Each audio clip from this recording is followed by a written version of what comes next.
Olá, sejam todos muito bem-vindos à TV Cocari.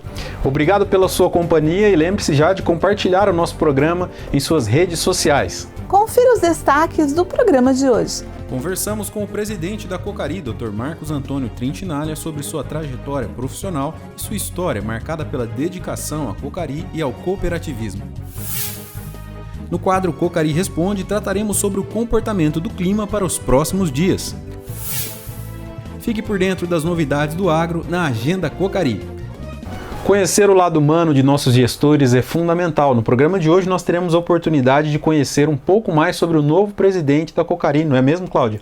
Exatamente, Thiago. Recebemos o Dr. Marcos Antônio Trintinaglia nos nossos estúdios e você vai poder conferir essa entrevista. Olá, sejam todos muito bem-vindos. Hoje aqui recebemos em nossos estúdios da TV Cocari o presidente da cooperativa, Dr. Marcos Antônio Trintinaglia. Dr. Marcos, seja muito bem-vindo. Obrigado aí, Cláudia, eu que agradeço sempre a oportunidade de poder estar aqui falando para os nossos ouvintes, que na grande maioria são os nossos cooperados, Então é um prazer poder estar aqui e eu é que agradeço. Nós queremos hoje, Marcos, conversar um pouquinho, além do presidente, com o Marcos Antônio Trintinaglia. Fala pra gente um pouquinho, quem é o Marcos Antônio Trintinaglia? O Marcos Antônio Trintinaglia é um menino, vou dizer assim, que nasceu em Mandaguari há 56 anos atrás e que viveu a sua vida toda aqui, começou desde criança a trabalhar junto, a família. Meu pai tinha um restaurante, na época, me lembro como gente ali participando. E interessante nessa situação, quer dizer, a formação, nós éramos em 11 no total, Era meu pai e o irmão dele, que eram sócios, E aí tinha minha mãe e uma tia, Então nós éramos 11 filhos, vamos dizer assim. Meu tio tinha 6, nós tínhamos em 6 primos, e minha família em 5, mais o pai, a mãe, e o tio e a tia, então nós éramos em 15 pessoas. Então o Marcos era era o mais novo, acho que o caçula dessa turma toda era eu. Então a linha de defesa, a linha de ajuste nesse contexto aí, para poder se fazer presente, além da proteção que existia, claro, por ser um caçula, vamos dizer assim, desse grupo todo, também existia, em contrapartida, a luta para poder crescer, poder fazer-se presente, se defender até. Então, filho primeiro de comerciante, mas o pai e a mãe aí agricultor sempre, vieram do estado de São Paulo aqui para a região de Atalaia, ali próximo a Mandaguaçu, iniciar o processo de vida deles ali, e depois então vindo para Mandaguari. Então sou natural daqui, e aí começou todo esse processo de crescimento. Então o Marcos é esse menino aí que veio de uma família grande, que aprendeu a se virar, que aprendeu a se comportar de uma maneira coletiva já, porque aí tudo era coletivo. Família simples, de pessoas simples, de agricultores, comerciantes. Então, como toda família de agricultor aí, onde tem um pai como líder, e no caso nós tínhamos 2 que lideravam, que era meu pai e meu tio, e que foi desenvolvendo a família toda. Fala um pouquinho pra gente, como foi pro jovem, já depois do menino, já o jovem Marcos, escolher a profissão de agronomia? Bom, o Marcos então cresceu, jovem e sempre participativo. Eu participei muito tempo da igreja, na igreja Bom Pastor ali, como adolescente primeiro, depois na própria catequese de juventude, trabalhamos com muitos jovens ali embaixo, Tinha sábado, por exemplo, que a gente tinha 200 jovens no salão, onde a gente estava ali conversando, tratando de coisas relativas à religião, doutrina, toda aquela condição de formação, de jovem, Então o Marcos começou e ele cresceu ali dentro dessa estrutura. Bom, a princípio, dentro dessa linha de formação e por estar muito próximo à questão religiosa, chegou um momento que o Marcos disse: acho que eu vou ser padre. E o Marcos então disse que ia ser padre e começou a participar de alguns movimentos dentro da própria igreja que levava a isso. E depois, na igreja Bom Pastor, então o padre Antônio, não, vocês têm que ir para Maringá, Então a gente também participou desse processo todo. Mas aí chegou um momento que isso não deu certo, eu já estava trabalhando já algum tempo fora, assim, em outros setores. Eu trabalhei na escritório num bar primeiro, né, era engraxate, depois no bar, depois no escritório do despachante do Celso Gonçalves ali, que está até hoje, no escritório de contabilidade do Lenilson Xavier, depois na fábrica de estofado da antiga Thomson Companhia. E aí, por fim, bom, agora eu tenho que fazer alguma coisa, que era estudar, né? E aí, essa linha do querer ser padre quase que aí sumiu, né? Na medida que você vai evoluindo, vai crescendo, você começa a namorar, vamos dizer assim, já tinha as namoradas. Aí nesse momento eu comecei a namorar a Estela, né? Naquele período já bem adolescente, tanto eu quanto ela. E aí esse processo foi evoluindo. Aí chegou um momento, falou, não, primeiro eu queria fazer medicina, né? E muitas vezes eu tinha dois contextos, ou era medicina ou era agronomia. Né? Por que agronomia e medicina? Totalmente fora, né? Totalmente longe uma coisa da outra. Mas por quê? Porque, bom, a medicina era algo que eu gostava e se eu tivesse feito, poderia ter, a minha ideia era poder ajudar as pessoas, né? Tinha uma linha, né, de formação para poder trabalhar em prol de pessoas, de comunidade, né? Mas aí, felizmente, na época era muito difícil, né? A gente estudou a vida inteira escola pública e eu não tinha, trabalhava também, eu trabalhava o dia todo, trabalhava à tarde, né? Estudava à noite, enfim, foi difícil. Mas eu tinha um irmão que já fazia agronomia, Luiz Paulo, e meu pai a vida inteira na roça, né? E de repente eu falei, não, peraí, tem coisa errada nesse caminho. E eu, com a paixão também de você poder estar todo dia na lavoura. Aí fiz o vestibular na UEM, né, de agronomia, e ao mesmo tempo fui fazer um de medicina aí na Estado de São Paulo. Aí estava lá fazendo, falei, mas o que eu estou fazendo aqui, né? E na verdade aí larguei mão desse negócio e entrei para agronomia e me apaixonei, como já tinha essa paixão da família, e a coisa foi caminhando, né, e cada vez mais participando dentro do processo da agronomia, me dediquei ao curso. Além disso, comecei a fazer estágios na própria Cocari na época, já na época aí dos primeiros ali que estavam ali dentro, né? Nós tínhamos lá o Antônio Carlos, tinha o Luizão Rocha, e a gente fazia estágio com esse pessoal. E isso aí foi entrando, sabe? Veio e a gente foi cada vez mais participando. Então acho que o que levou a questão da agronomia, um laço muito forte, foi o quê? Foi o processo de família, né? Meus avós, né? O pai do meu pai, o pai e a mãe da minha mãe, né? Os meus tios todos, né, saíram da agricultura, e a gente também tinha isso muito no sangue, né? Porque a vida inteira, junto com meu pai, vendo ele fazer isso, vendo ele desenvolver, vendo ele crescer dessa forma. Então, digamos assim, que o cooperativismo já veio da família grande, né? E o amor pela agricultura também. Você seguiu, então, esses valores, esses princípios de família. E em 1988, né, você iniciou como engenheiro agrônomo na Cocari. Como foi trabalhar com a Cocari nessa época, Marcos? Bom, em 1988, então, formei agrônomo, né? E aí, então, naquela época tinha bastante emprego, era muito legal, como tem hoje também. A agronomia é um curso que sempre oferece muitas oportunidades. E naquele período eu tinha 3 situações. Uma era um escritório de planejamento em Marialva, né, que está lá até hoje. Outro era aquele adubo Maná, lembra? Tinha uma propaganda? Adubando dá, né? Então, era Maná, eu havia feito uma entrevista, havia passado, e a Cocari, né, Cocari também.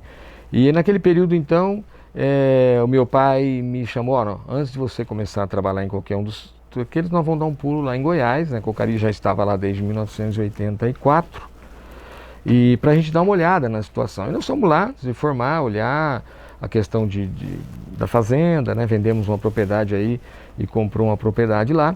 Mas aí então o que eu fiz? Eu decidi pela Cocari, que é onde eu achei que eu poderia estar fazendo aquilo que eu mais gosto, né? De poder estar no campo, de poder auxiliar o produtor, de poder orientar para que ele tivesse uma produção melhorando cada vez mais ou produzindo mais. Então, optei pela Cocari e eu comecei a trabalhar aqui em Jandaia, né? Em Jandaia do Sul, e muito satisfeito, é claro, muito contente, porque eu estava fazendo algo que eu gosto, né? Na época mais ainda, de fazer, e dentro de uma estrutura da empresa que eu tinha um sonho em trabalhar, né? Porque a gente, como eu já disse algumas vezes, a nossa relação entre Cocari e a vida da gente, ela se entrelaça, né? Sim, com certeza. E Marcos, em 1999, você foi convidado então a fazer parte do Conselho Fiscal como suplente. E já no ano de 2000, foi eleito como Conselho Fiscal efetivo, Conselheiro Fiscal efetivo. De que forma essa experiência sua contribuiu para a sua trajetória profissional?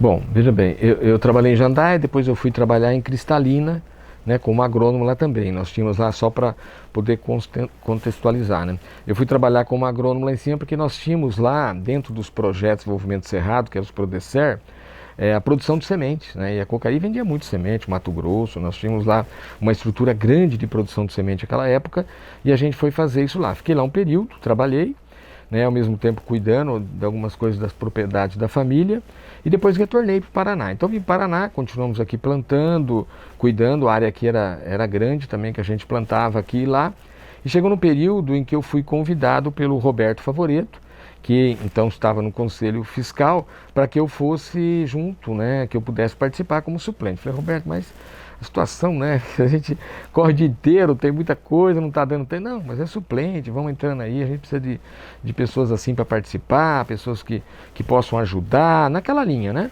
E a gente foi para uma reunião no entreposto, aí foi indicado e tal, e eu entrei como suplente, então, no Conselho Fiscal, né, naquele período. E na próxima, né, daí um ano, o Roberto ele foi para a diretoria, para o conselho, né, e eu entrei então como efetivo, era eu e o Francisco Della Coleta, né, o Chico, né, o Francisco lá de Itambé, ele era o conselheiro presidente, vamos dizer assim, eu era o secretário. Então fizemos uma dupla legal ali por muito tempo, bem interessante, porque o Francisco ele é professor de física, né, hoje deve estar aposentado já, mas e eu como agrônomo. Então, a experiência disso, ela é fantástica, eu acho, sabe? Eu acho que todo mundo que quer participar, ou todos os jovens, é por isso que a gente procura colocar, eu acho que todos os jovens que querem participar do processo da cooperativa, e eu acho que tem que ter esse anseio, tem que ter essa vontade, ele tem que passar por isso, sabe, Cláudia? Por quê?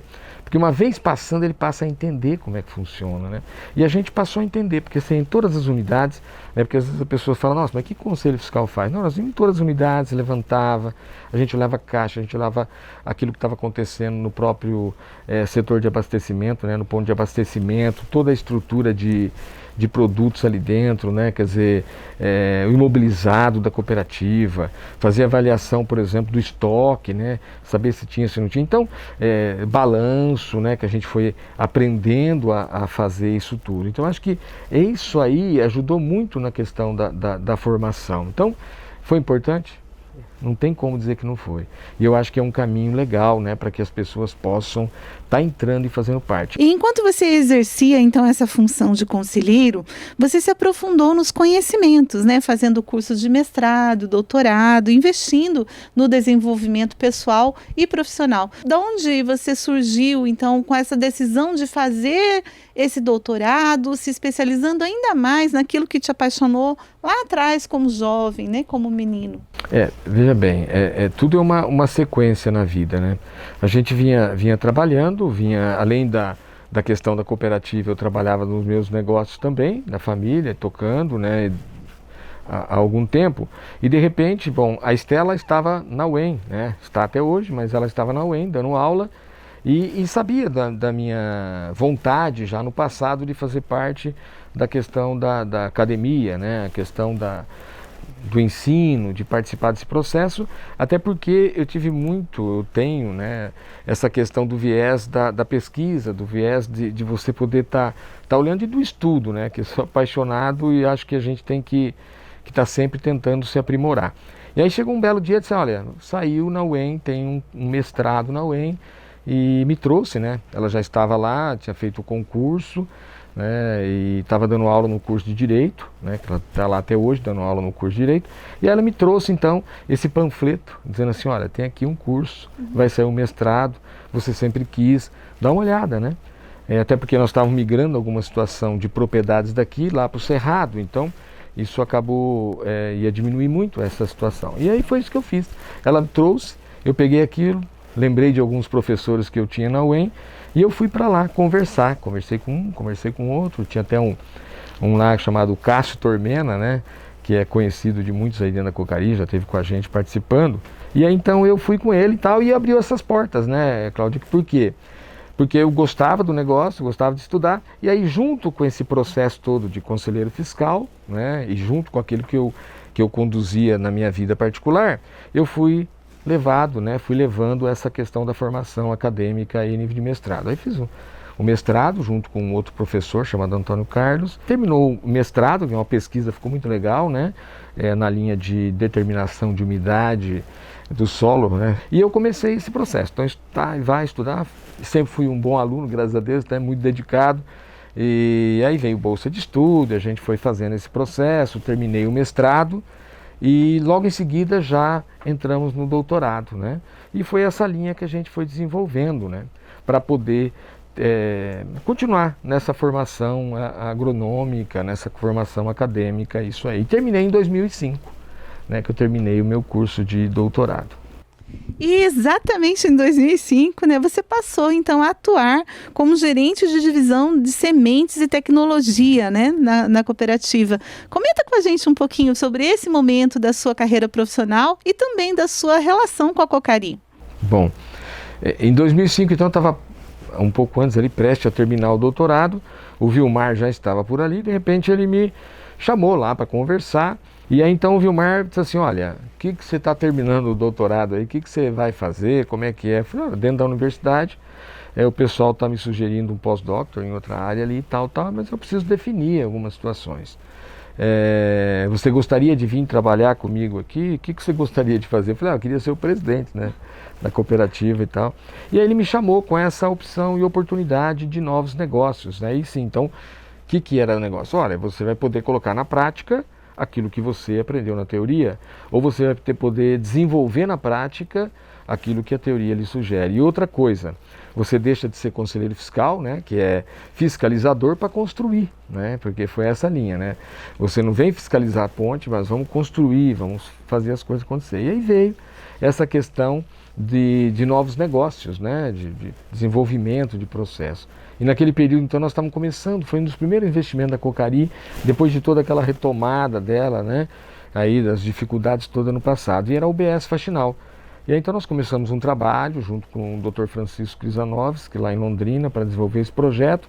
Construímos, à época, uma das melhores e mais modernas UBS, né, naquela linha de que, naquela época, começando a transgenia, não podia ter mistura, então você tinha que ter uma série de condições para que você produzisse uma semente com essa qualidade, né? E nós fizemos, está lá até hoje, uma bela de uma obra, muito bem visitada. E além disso, nós tivemos também a questão do desenvolvimento do centro tecnológico, né? Junto lá, participando do processo, colocamos algumas coisas que está lá até hoje, né? Na questão da pesquisa e assim por diante. E aí, nós começamos então a fazer algo que era diferente, né? Aí veio depois então a própria abatedor de frango, né, que é um projeto que eu pegamos do zero também. Olha, desenvolve o projeto, visitas e tal, que foi nessa linha, sabe, nessa linha de área de novos negócios. E em 2008, então, você foi eleito, né, também conselheiro administrativo, mas para exercer, então, a diretoria executiva da cooperativa, né, como diretor executivo. E de que forma, então, esse exercício, Marcos, colaborou para que você ampliasse ainda mais a sua visão e a demanda de trabalhos dentro da cooperativa? Bom, aí em 2008, né, um convite do Vilmar, eu vim fazer parte, então, da diretoria executiva. A gente tinha que desenvolver projeto. Toda a diretoria executiva da Cocari, ela também tinha um operacional, né? E o meu operacional era o quê? Bom, era sementes, que estava desenvolvendo, CTC, e aí começou a vir outras coisas. Veio lá o abatedouro, né, então começamos em 2008. Tinha também já na época a Rodocop, que nasceu em 2006, que eu também participava lá. E aí veio Goiás também.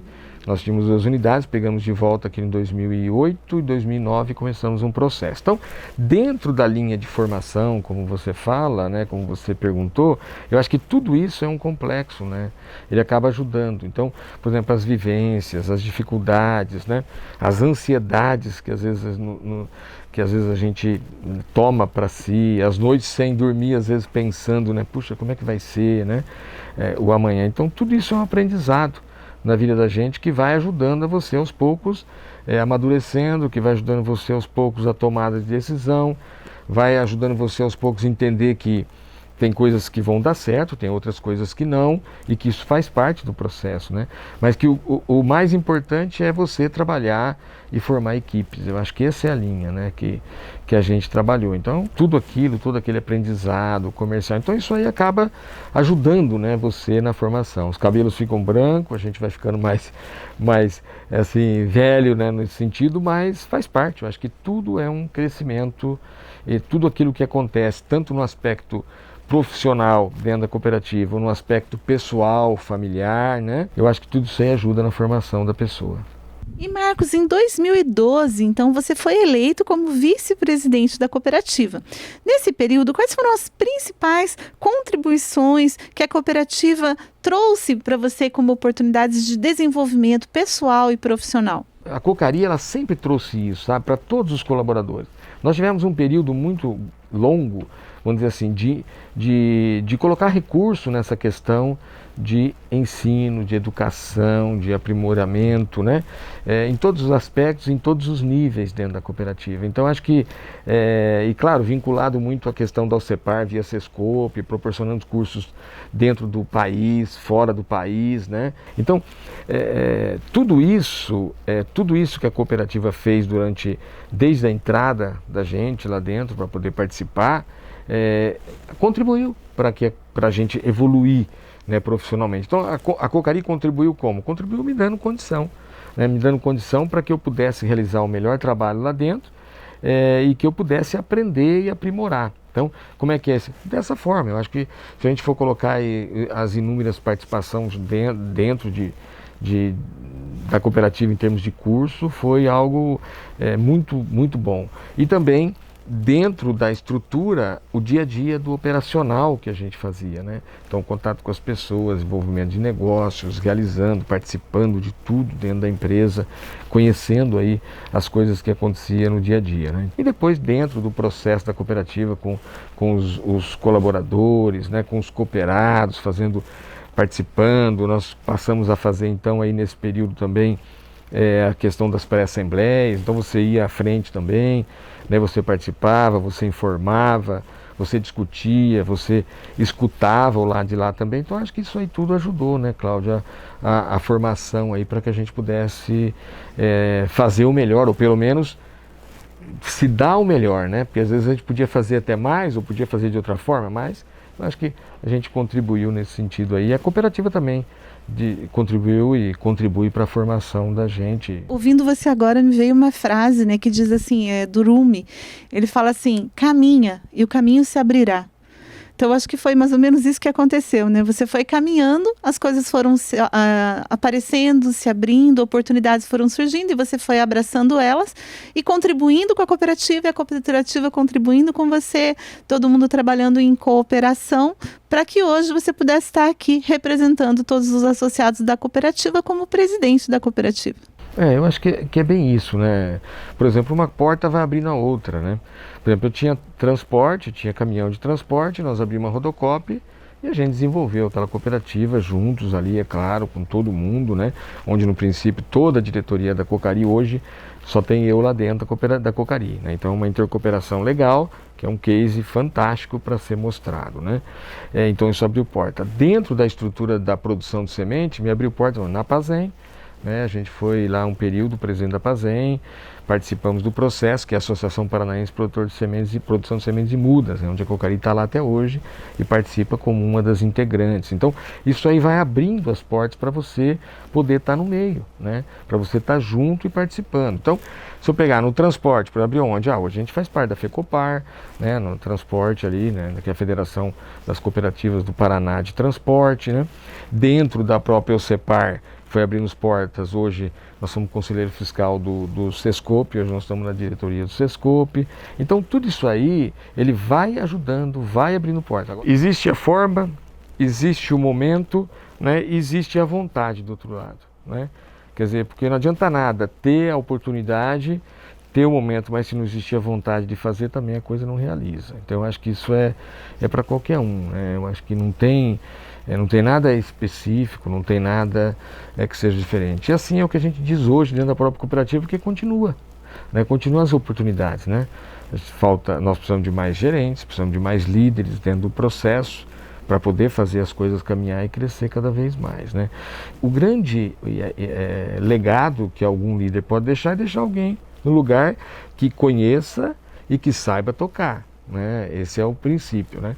Porque, por exemplo, hoje vamos colocar uma situação bem realista do processo, tá? A cooperativa hoje é uma imensidão, né?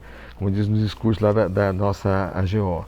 Quer dizer, não é mais a cooperativa dos cafeicultores de Mandaguari, a cooperativa agropecuária industrial, que está no Paraná, em muitas regiões, que está no Cerrado Goiano, no Cerrado Mineiro, que tem uma misturadora de sócio lá na Conagro, que tem outras coisas mais que participa, tem uma fiação fantástica, fábrica de ração, então é uma empresa grande. Então a pessoa, para poder estar ali, no mínimo tem que ter o discernimento de entender o que é e ter também a humildade de falar assim, bom, eu não sei tudo, você sabe, vem aqui, vamos discutir.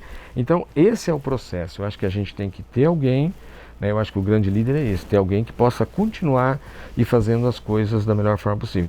Dr. Marcos, nós queremos agradecer muito você por ter aceito o nosso convite de estar aqui, para que possamos então passar um pouco mais da sua imagem, de quem é o Marcos, né, que hoje é o presidente da cooperativa, para os associados, para a comunidade, para os colaboradores de uma maneira geral. E eu te convido agora a olhar para essa câmera aqui e deixar uma mensagem para todas as pessoas que estarão nos assistindo e que estarão aí dedicando o seu tempo para conhecer um pouco mais do Marcos Antônio Trintinaglia. Bom, primeiro eu que agradeço, né, eu acho que eu sei que isso está dentro da cooperativa, faz parte do nosso processo, a questão da TV. Por quê? Porque veio algo diferente, o pessoal hoje está muito ligado nas mídias sociais.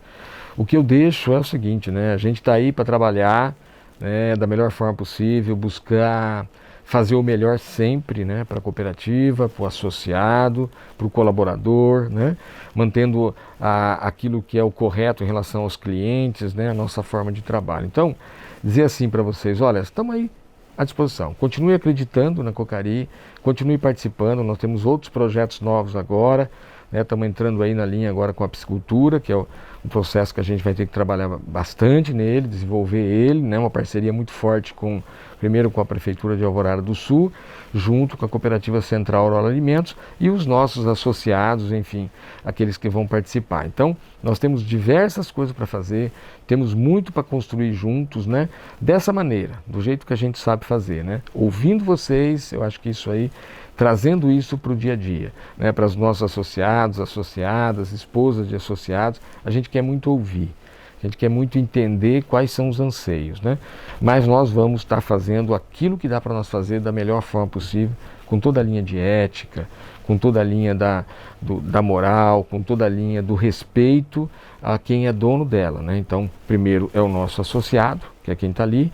Segundo, o colaborador da cooperativa, né? E me coloco junto, aquele que tem que administrar da melhor forma possível, tá? Então, continue acreditando, senhoras, senhores, filhos aí, essa juventude toda que vem vindo, que a gente espera poder seguir, né? Que eles possam seguir a linha de sucessão dentro da cooperativa, dentro das suas propriedades, tá? Então, é isso aí, agradecer, que Deus nos abençoe, que Deus nos dê força para que a gente possa continuar nesse caminho, fazendo que a Cocari, né, saia dos 59, vai aos 69, 79, né, 80, 100 anos de existência, né? A gente não vai estar aqui para ver isso mais, mas outros estarão aqui. Então, os filhos, os netos, né, vão estar olhando essa obra que começou há 59 anos atrás. E é isso que eu peço, tá? No final, é assim, ajude a gente a manter essa empresa caminhando da forma com que ela vem, né? Passos fortes, passos seguros, né? Para que ela possa cada vez fortalecer mais, cada vez estar mais forte e poder também fazer com que o nosso associado cresça junto também, tá bom? Então é essa linha. Muito obrigado e vamos seguir juntos. Chegou a hora de falarmos sobre o mix vegetal, uma ótima alternativa de alimento para o seu rebanho.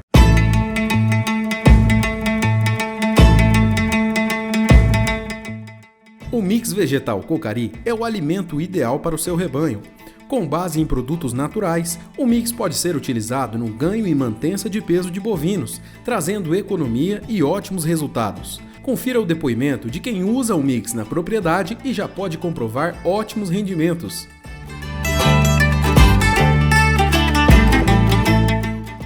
E nós percebemos que o gado começou a ganhar peso, o pelo ficou mais liso das vacas e nós estamos sentindo diferença boa. É uma melhoria boa misturar essa mix vegetal com outros tipos de ração, que o gado começou a comer bem e nós estamos tendo um resultado positivo. Mistura a ração no coxo, rapidamente ela já come rápido, não sobra nada no coxo. Nós estamos com 30 dias que nós começamos a tratar do gado aqui, nós já sentimos diferença, hein? Ótimo resultado. Para adquirir o seu, procure o entreposto Cocari mais próximo. Mix Vegetal Cocari, do campo para o seu rebanho. Chegou o momento de responder uma dúvida enviada pelo associado através das nossas redes sociais.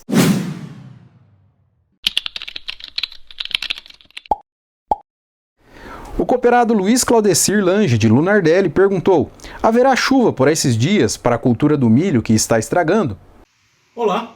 Recebemos uma pergunta de um produtor de Lunardelli perguntando sobre as chuvas nas próximas semanas no norte do estado do Paraná. Realmente, vem chovendo pouco, o mês de março foi um pouco melhor de chuva, mas desde o início de abril as precipitações perderam intensidade sobre a região de abrangência da Cocari. Agora, na segunda quinzena de abril, a precipitação até retorna. Acontece com mais frequência, mas o acumulado total, em torno dos 15, 20 milímetros, realmente não anima ninguém. Infelizmente, as chuvas continuam ainda abaixo da média. Olhando um pouquinho para frente, passando aí para o mês de maio, o que chama a atenção é a má distribuição da chuva. Uma boa parte do mês de maio com pouca chuva e somente na virada de maio para junho é que a precipitação acaba ganhando intensidade, o que compromete o desenvolvimento do milho safrinha. Com relação à temperatura, não há previsão de frio extremo a ponto de trazer geadas durante o mês de maio. E somente olhando aí um pouquinho mais para frente, aí até o mês de outubro, o que chama atenção para o norte do Paraná é a precipitação abaixo da média até o mês de agosto, chuva mal distribuída, ganha um pouco mais de frequência entre setembro e outubro, e a temperatura mais baixa prevista deve acontecer no final do mês de junho.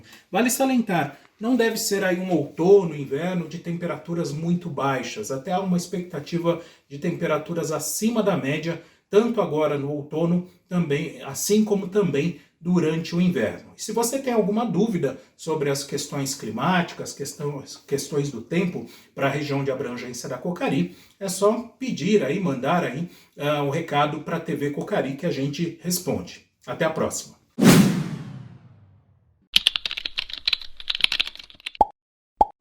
Confira agora as principais datas do mundo agro na Agenda Cocari. O Banco Central do Brasil emitiu um comunicado no dia 13 de abril informando que as perdas causadas por doenças transmitidas pela cigarrinha do milho receberão a cobertura do Proagro. O Programa de Garantia da Atividade Agropecuária é administrado pelo Banco Central e executado por instituições financeiras autorizadas a operar em crédito rural. Nos meses de fevereiro e março, a integração avícola Cocari e Aurora apresentou as maiores médias de índice de eficiência produtiva de toda a história, chegando a 432,83 pontos. Para realizar esse cálculo, a Aurora considera todos os aviários integrados, que somam 245 unidades. A avicultura Aurora registrou ainda os 4 maiores índices de eficiência produtiva, ranking no qual os cooperados da Cocari ocupam a primeira, a segunda e a quarta posição. O cooperado de número 1 da Cocari em Guarda-Mor, Minas Gerais, Francisco de Assis Pereira Guimarães, decidiu investir no sistema pioneiro de suplementação com luz artificial na lavoura, que estimula o processo de fotossíntese nas plantas e tem gerado incremento na produtividade em outras localidades. O sistema foi instalado este mês, momento em que o produtor se prepara para iniciar o plantio da safra de feijão. A suplementação é acompanhada pelos fornecedores da tecnologia e por universidades parceiras. Chegamos ao final de mais um programa. Queremos agradecer muito a sua companhia e convidá-lo para se inscrever em nosso canal e também deixar os seus comentários. Exatamente, é muito importante você que nos acompanha pelo YouTube também ativar o sininho das notificações para receber em primeira mão os vídeos da Cocari e também compartilhar nas suas outras redes sociais, como Instagram e Facebook, para que outras pessoas também possam acessar a nossa TV Cocari. Um grande abraço e até o próximo programa. Cocari, sempre ao lado das famílias do agro.